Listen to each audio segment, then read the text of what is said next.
放10斤左右。这种鱼种是金黄色的，都是我们自己留的种。还有的面对嘛，因为又坏了的，这边的漏的，然后还有么？这叫我漏。稻花鱼又叫荷花鱼，起源于我国2000多年前汉朝稻鱼共生、合为一体的传统农耕文化。鱼苗放入稻田中，不用饲料，吃的是落下的稻花和泥土中的微生物，供泥巴找吃的，又能防止杂草生长。这种原始的生态系统，使得鱼肉有一股淡淡的稻花香，可以卖到40块钱1斤。秋天，稻谷金黄熟透的时候，守候了几个月的美味，终于到了收获的时节。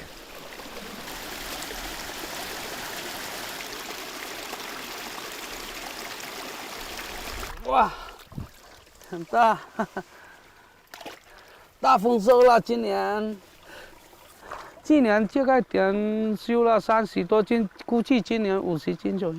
以前那个稻田鱼呢，我们放来是自己织的，后来呢，外面的人来就知道我们这个稻田鱼好织，就陆陆续续的过来买。取大留小，小的留作鱼苗，明年用，才能保证年年有余。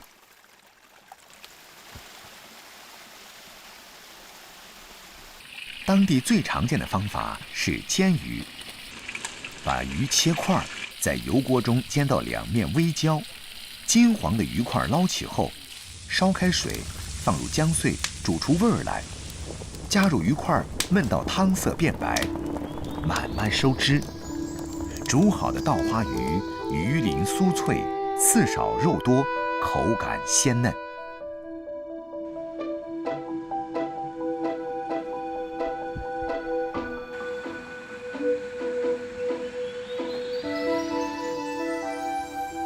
唐孟更衣喜欢把鱼用竹签夹起来，放在炭火上烤熟，等到表面滋滋冒油，鱼肉的鲜香裹着稻米的清香一阵阵飘来，本地人最喜欢的烤鱼就完成了。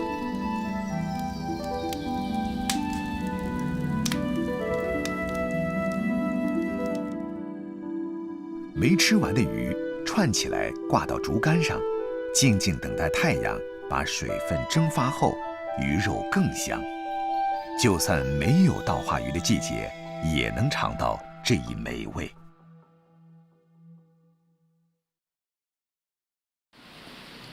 农忙时节，割完稻谷，煮上一锅稻花鱼，乡里乡亲一起喝个小酒，是遥乡人最惬意的时光。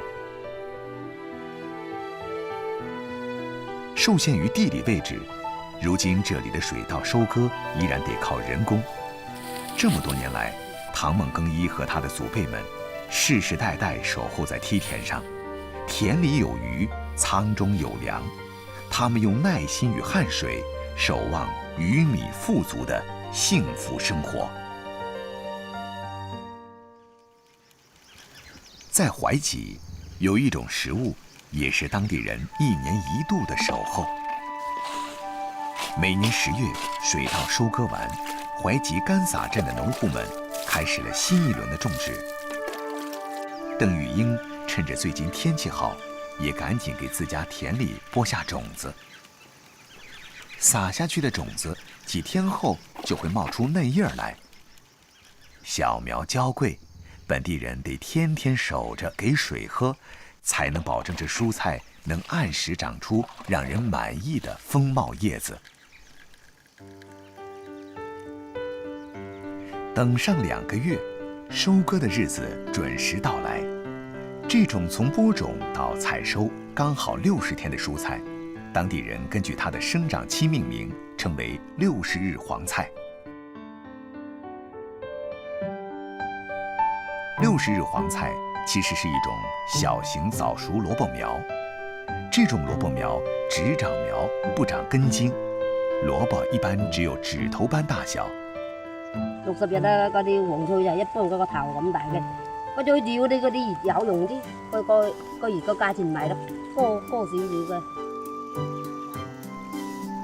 淮济人都知道，甘洒镇出產的60日黃菜品質最好，苗壯根肥碩。這得益於當地溫暖舒適、雨量充沛的氣候。沙質土壤雖不肥沃，但非常適合60日黃菜的生長。過白露8月份上下啦，種3次，第3次可以留啲種子啦。收回來的黃菜得先來一場日光浴。做醃菜主要用葉子，在日光的作用下，菜葉經過1天曝曬，直到半乾。曬黃菜的同時，鄧玉英也不閒着，開始收拾起剩下的小蘿蔔頭。勤勞的鄧玉英自從28年前嫁到金龍村，很快從婆婆那兒學到了種黃菜、醃黃菜的手藝。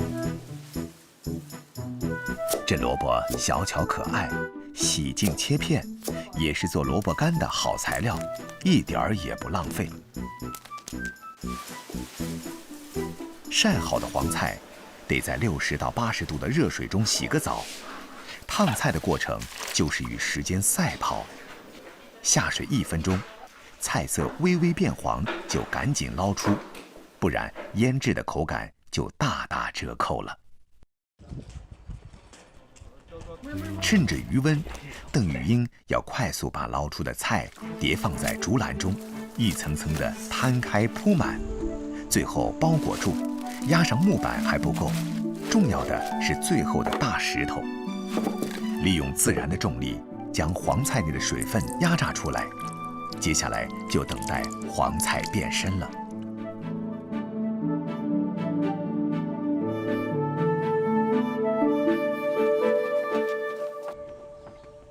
嗰啲菜嗰啲入邊嗰啲積水好多嘅，壓佢有個細條料嘛，壓個過程無非係想佢黃。出水後，60日黃菜的黃才真正的體現出來。不過鄧玉英還得洗淨裡面的沙土，像擰毛巾一樣擰乾水。這時候的黃菜韌勁兒出現。壓咗一晚要用啲清水沖乾淨，再放入個籮嗰度再壓。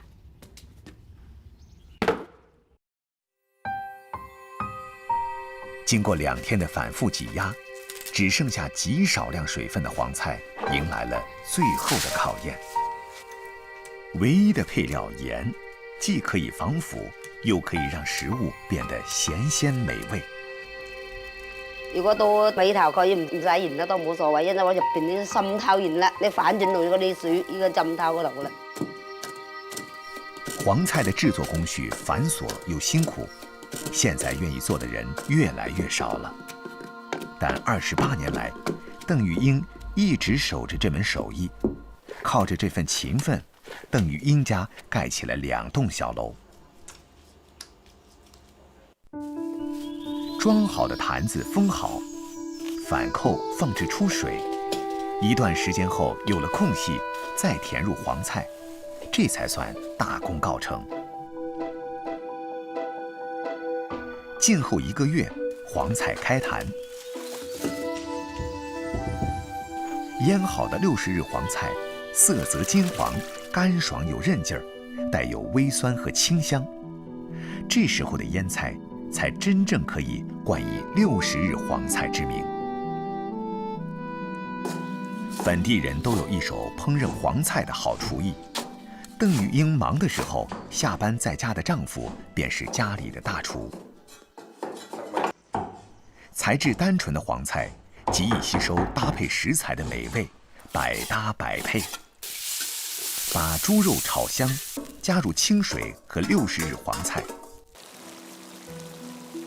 燒開後，撒上少許辣椒，一碗酸酸辣辣的60日黃菜滾湯，清熱開胃，是本地人夏日最愛。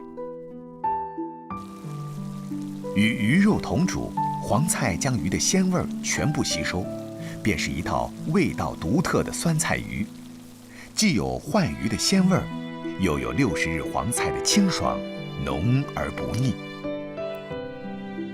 酸萝卜白净脆口，也是最受欢迎的开胃小吃之一。守候今年第2批60日黄菜发酵的日子里，邓玉英家迎来了第1个孙子的诞生。今天是满月的日子，宴请亲友当然少不了60日黄菜。60日黄菜是邓玉英家每个人从小最简单初始的记忆，也将在未来陪伴他们走向更美好的生活。每年4月，有一种果子开始藏在郁郁葱葱的山间，若隐若现，不凑近看都很难发现。因为有了这种果子，陆河县水纯镇在雨季里依旧能迎来一批批游客。这种形状像桃子、大小似李子的水果就是青梅。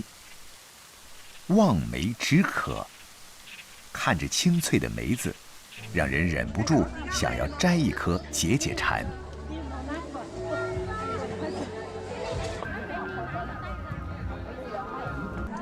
不过，青梅好看却不好入口，诱人的外表下藏着一颗捉弄人的心。咬一口，瞬间呲牙咧嘴，腮帮子都好像已经不是自己的了。嚼一嚼，等酸劲儿逐渐淡去，口里的唾液随之涌出，口舌生津。好酸哦！青梅被人类栽培和利用已经有3200年了，而陆河种青梅就有2900多年。作为中国青梅之乡，这里土层深厚，有机物质含量较高，出产的青梅个儿大饱满，酸度也高。在水纯镇，家家户户都种有几棵青梅树。哇，你兩個聽書看啊，為落水啊！差唔多。我揸件喺雜係嘅，賣到好價錢呀。青梅的采摘期只有短短15天，清明前阴雨绵绵，范思友得赶在大雨前把青梅收下来。竹竿一敲，范思友仿佛又回到了快乐的童年时光。我们以前都在梅下睡觉的，就是有青梅没有竹马而已啊。以前是专门放10天8天给人家收割稻谷摘梅子的。范思友的100多亩梅子林是祖辈传下来的，梅子酸，鸟儿都不吃，并不需要怎么打理。有些人要求纯手工采摘，做那个咸梅的，要求没那么高，就用棍子敲打。陆河的青梅，外皮光滑，色泽青绿，肉多核小。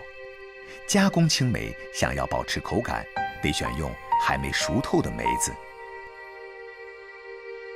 青梅可以制成话梅、咸梅、雪梅、甜青梅等。不过，本地人最喜欢吃的还是苏梅。无论怎么制作，去除酸涩味儿第一步一定离不开盐。先把它那表皮啊搓松出水，我们等一下还要拍一下，就是这样，它才会早一点脱水。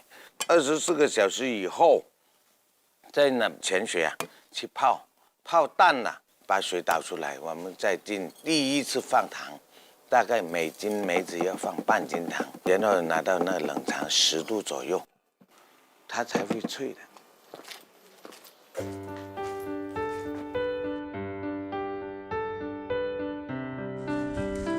2014年，原本在深圳当着小老板的范思友，在村里人的劝说下，回到家乡成立合作社，帮各家各户推销青梅。工作虽然繁琐，但他却乐在其中。我以前的梦想就想搞个商业，说做梅子酒啊、腌梅啊。腌制后的苏梅酸甜脆口，是饭后零食的好选择。也是每个在陆河长大的孩子童年里最深刻的味道。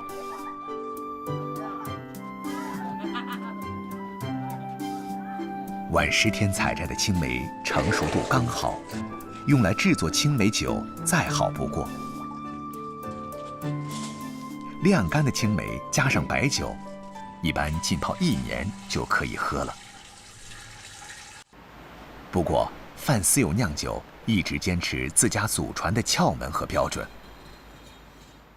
先用那个45度的米酒把它泡出味道，然后再加那个客家娘酒，它那个酸碱度啊，可以综合，适合人体需要，每3年都不能出产。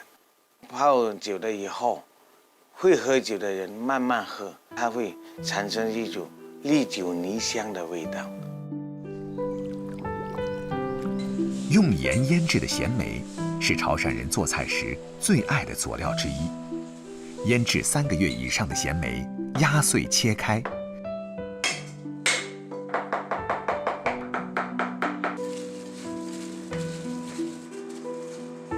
铺在洗净的鱼和排骨上，放进锅里蒸熟就行。烹饪工序简单，但有了青梅的加持，肉的味道吃起来更有层次感。酸酸的青梅味儿从舌尖划过，咸中有酸，酸中有甜，回味无穷。不仅去腥，还能解腻开胃。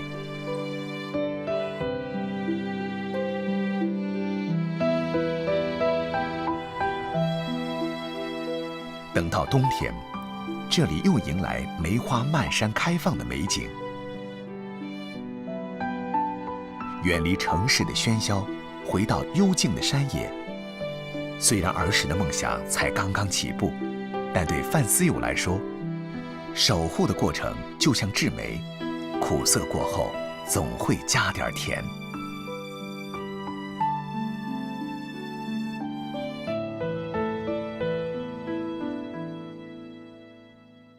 在湛江，有一种味道，也是在海边长大的王宏伟最想守候的独家记忆。蒸猪肉的时候加上一些去腥解腻，炒白菜的时候放入一点增味提鲜，在白粥里加上1、2勺，食欲不振的小朋友也能开胃消滞。老大，这种被本地人称为彭奇酱的蘸料，对年轻人来说可能有点陌生，而在70后、80后，甚至是老一辈的湛江人心中，却是一种难以割舍的情感。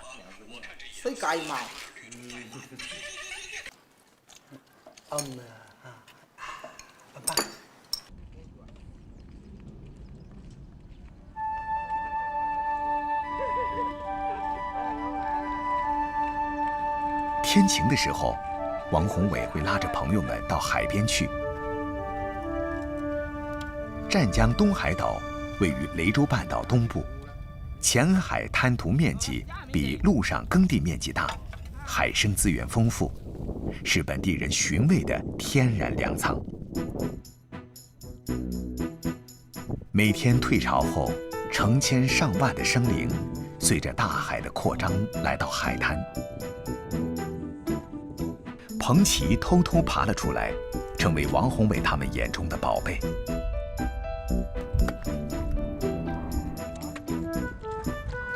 泥滩里、石缝中，贪玩的彭奇玩起捉迷藏，但行动再迅猛，也逃不过王宏伟他们敏捷的双手。我拍做汤。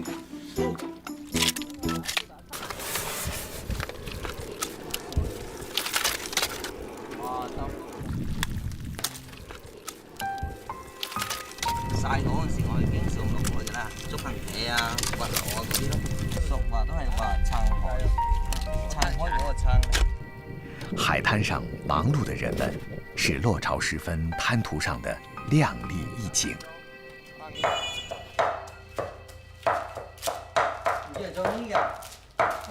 而家呢，螃蟹啊，不如咁啊，做啲螃蟹粥。嚇。王宏伟的婶婶是家里唯一的制酱高手。农历10月底，婶婶都会准备最拿手的虾苗酱。作为本地餐桌必备的蘸酱，虾苗酱制作简单。买回来的虾苗倒入盐水中搅拌均匀，再依次加入甜酒糟、辣椒、姜蓉等，比例按照自家口味把握。做好后放置1个月就可以吃了。横形的蟛蜞要做成酱，还得经过一番前期处理。蟛蜞比拇指大点儿，小小身形，也没什么肉，吃起来满嘴碎壳。不过到了蘸酱人手中就不一样了，刚好应了庄子那句“无用之用，方为大用”的意境。洗净的蟛蜞放入石臼中捣碎，不停捶打，直至成为浆状。在捣好的蟛蜞浆中加入酒糟，是婶婶独有的秘方。现在懂制作的人越来越少，即使是以前当过厨师的王宏伟，也得一步步跟婶婶学。蟛蜞汁还有那虾苗汁，都是祖宗传留下来的。遗忘掉之后，现在你可以当回忆，但下一辈的完全没有尝试过这个东西，那就真的遗失了。封盖后，放置在阴凉的地方，等待蟹壳沉底，发酵越久越好。成熟的蟛蜞酱色泽暗黄，咸鲜扑鼻，有化痰助消化的效果。吸引王宏伟回到湛江的，除了家乡味道，更重要的是对家人的牵挂。今天是中秋团圆的日子，晚上有乡亲们最期盼的人龙舞表演。下午，王宏伟一家要准备今晚的团圆饭给队员们吃。白切鸭、白灼虾、炒猪肚、海鲜炒粉丝等各式菜肴陆续备好，香艳的食材丰富又有地方特色。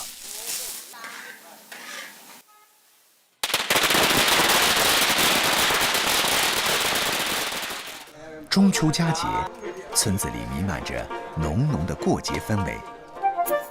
一起吃饭是中国人节日里最重要的传统。饭桌上当然也少不了本地人最熟悉的蘸酱。月圆夜，有亲友在旁，有熟悉的家乡味儿，是在外做生意打拼多年的王宏伟最大的心愿。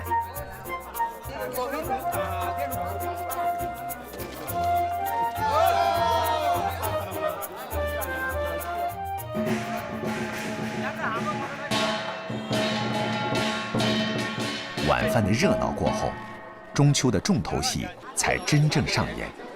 回到家乡的王宏伟也接手了本村的人龙舞表演，带着自己的儿子和从小玩到大的兄弟，一起把这400多年的民俗表演延续下去。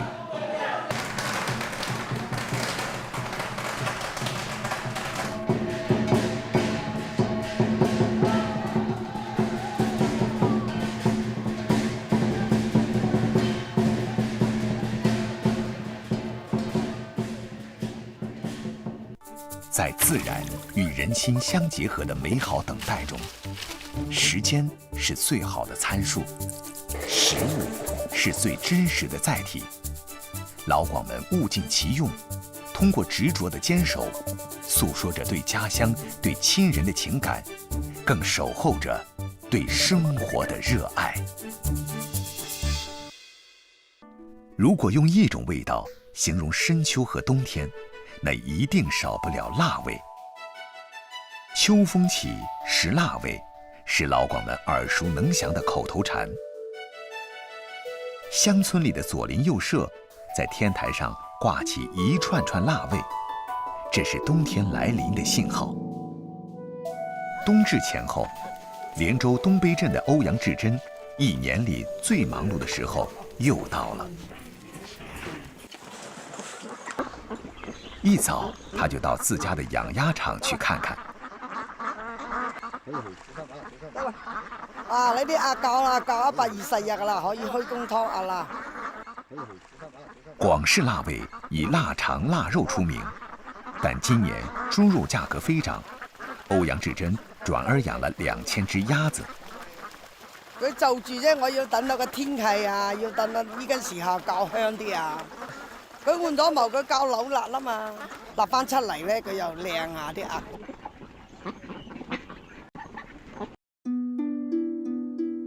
在东碑镇，村村寨寨都有做腊味的习惯。这里最著名的石板街，从明清开始就是粤湘桂3省交界区重要的商贸古道。古街两旁林立的店铺，还能看到旧时商业繁华的景象。欧阳志珍也乘着改革开放的春风，在这里开始做起了腊味生意。一做就是35年。做腊味需要天时地利，这么多年，欧阳志珍一直坚持，等到冬至前1周才开工。主要就係鹽冇其他咩嘢嘅。呢個地方啊，好緊要啊！呢個地方，即係有啲窿樣事啊，一定要俾佢食入去咯。第2日就全部要做呢啲手工嘅，要做到佢真係定咗型為止咯。你曬得均勻，一定要熬呢啲上嚟咯。把鸭子晾上天台，接下来便交給自然和時間了。不過，歐陽志珍一點兒也閒不下來。6點零鐘起床，睇咗一輪先嚟落去食飯。一定要睇住又冇烏蠅。過咗3日後冇烏蠅啦，即係佢基本上收咗水啦。有人說，最好的嶺南臘味一定出自連州。東碑鎮與湖南相鄰，秋冬時節，乾燥的冷風從南風澳吹來，與當地散發的水蒸氣柔合一起，陰乾了晾在天棚上的臘味。特定的風力、溫度、濕度，形成了東碑臘味香嫩爽口的獨特味道。在連州人手中，鴨子的其他部位，鴨腎、鴨腸、鴨腳等全都是寶。呢啲咧要嚟煲湯嘅，呢啲咧就要嚟打辣鴨包嘅，呢啲咧就要嚟蒸起食嘅。用風乾好的鴨肝、鴨腸等材料製作鴨腳包，也是歐陽志珍每年必做的臘味。主要材料就係你嗰個辣仁同埋香菇。嗰個辣仁咧，佢本身啊辣嘅仁咧就食翻個辣嘅味道。你放咗冬菇咧，佢就帶埋冬菇香咯。呢個辣包咧要全部攞個錘過嘅。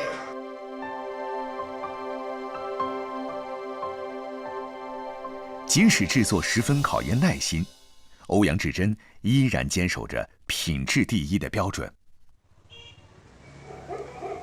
除了臘腸、臘肉，臘蛋也是當地一絕。傳統的做法得先把豬網油用鹽水泡上1個星期，直到變成白色。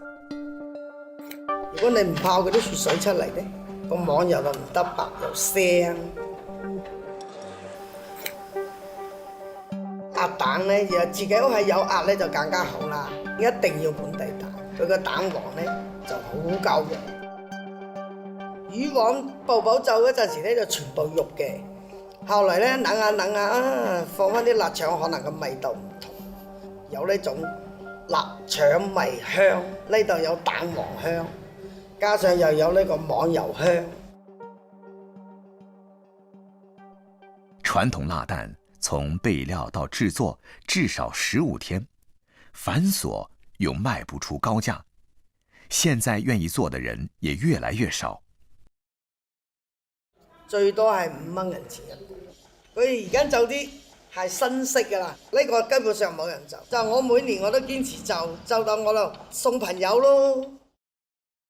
经过自然风干，在带着凉意的冬日中，各种辣味浓郁的香气弥漫整个小镇。欧阳志珍和舞蹈队的姐妹们也开始为冬至的表演做准备了。如今的东边没有花，人人都说冰呱呱，人人都说冰呱呱。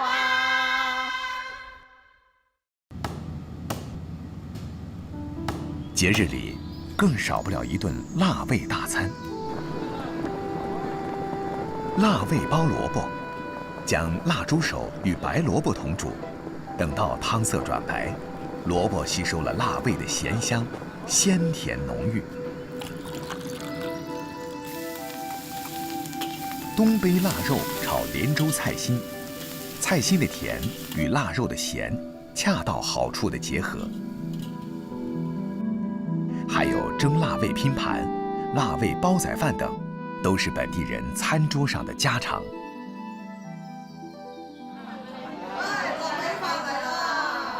腊味一直是东北人餐桌上不可替代的一道菜。几百年来，这种以自然、时间、传统凝聚而成的美味，渐渐成为古镇饮食文化的一个标志。一代代人手中的美食，以及古镇上的人间烟火，都是时间留下来的美好滋味。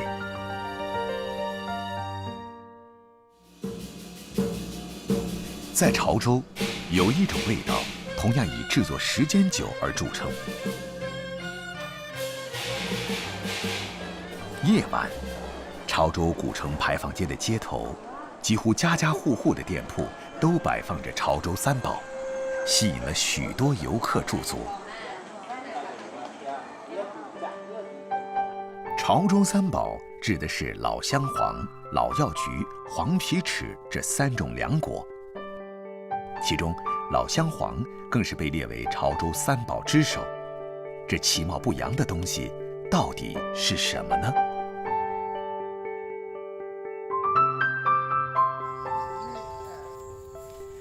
每年中秋后，佛手成熟，陈立全就要开始今年的原料采购了。只要变成从五个就做，讲着本根，掉了头就该根瓜，哇，娘娘，一路就按价标准，那就做再来去玩。好，你价钱也要好配啊。好。原来老香黄来自佛手柑，这种热带植物喜欢在阳光充足、温暖湿润的丘陵地区生长，在广东属肇庆、潮州出产的质量最好。佛手与柠檬、香橼都是亲戚，所以也叫佛手香橼。金黄的佛手，皮厚像橙柚，既有芬芳的柠檬香，切开后又有类似柚皮软绵的白色果肉。果实成熟时，果心与皮各自分离，形成细长弯曲的果瓣，有的如拳握住，有的向外翘起，像优雅的佛指，所以被称为佛手。佛手一般切片晒干入药，但潮汕人有更家常的做法。从金黄的佛手要想变成潮州人喜爱的老香黄，得经历重重考验。搓洗晾干的佛手将开始变身的第一步。一层佛手一层盐，潮汕自古临海有盐，聪明的潮州人在明代就开始用盐腌制佛手果。等盐慢慢化成水，直到浸泡住整个佛手，盐泡长达1年。这样不仅能去除辛、苦、涩味儿，还能延长存放的时间。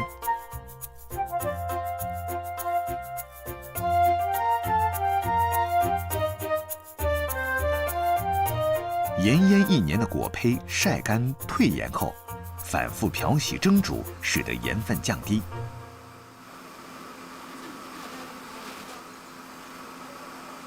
接下来再来一场甜蜜的浸泡糖渍一段时间，就到了制作中的关键一步。要嚟遮嘢菇啊！这大家就知落點蒸，落點蒸後就定先再蒸，蒸後就定一隻湯。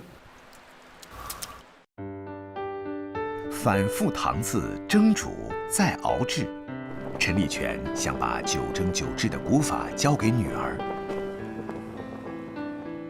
熬煮的核心是加入由甘草、桂皮等10幾種藥材秘制的中藥粉。配嘅粥，依家整嚟粥。好，我來切。好的。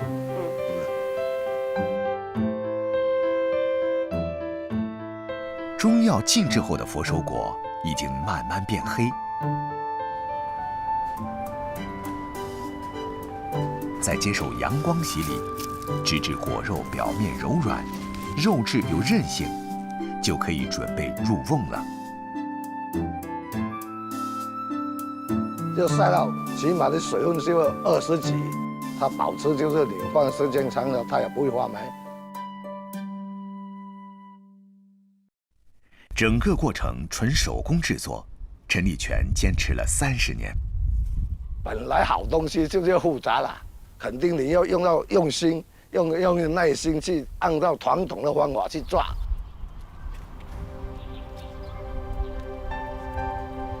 长达1000日的守候，一个佛手果摇身变为老香黄。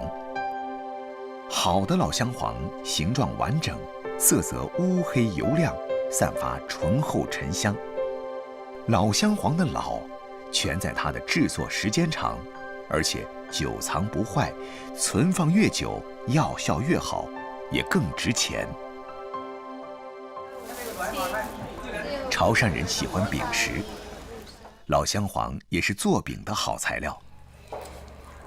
将老香黄碾碎成泥，作为馅料备用。猪油加入面粉中，和面揉成油皮面团，放在一边静置。再制作油酥面团，准备好后切小块，一层油皮，一层油酥包起来。擀面杖轻轻一压，饼皮才算完成。做好的饼皮，温柔包裹住老香黄泥，轻轻压一下，点缀上芝麻。一份潮汕特有的酥皮老香黄饼，就静待烤箱的加持了。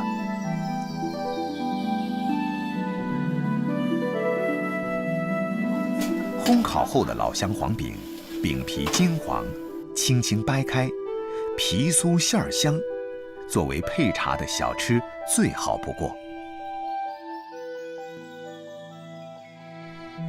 本地对老香黄最广泛的吃法是直接泡水，挖上一小勺，用开水冲泡开，散发特有的佛手沉香，口感酸酸甜甜，不仅可以解渴，还有开胃消滞的功效。如果没有经过9制磨练，佛手也许只是适合摆放在案头。在陈立全一家看来，对老手艺的那份执手，也将如老香黄一般，历经时间的积淀，最终散发历久弥新的沉香。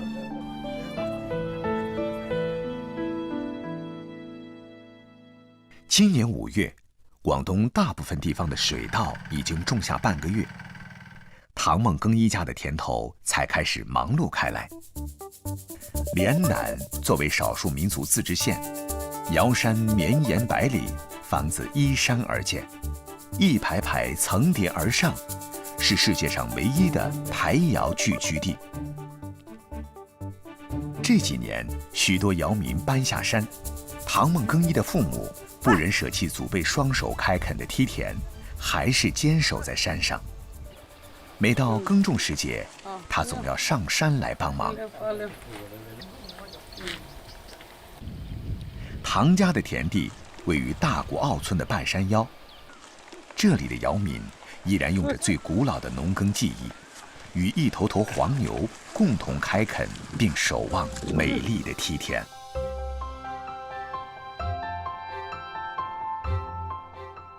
理好的梯田蓄满水，天一黑，大家卷起裤腿，又忙活开了。我们小的时候很少有肉鸡，一到你那田，晚上又各个人都去挖田螺做田鸡来捕猪肉。80、90年代那时候是很穷的，我们这里。在火光映照下，田螺从泥土中冒出头来，一摸一个准。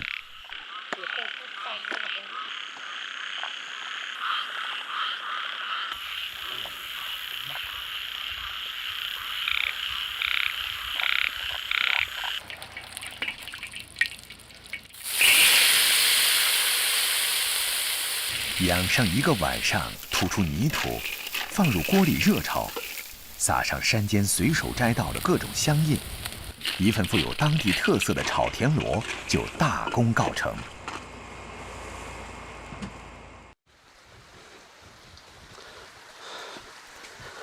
呀，炎炎夏日，吃着田螺，呷上一口山茶，是当地人一天农忙后最消暑的享受。我来了，我讲，料了那条豆腐的，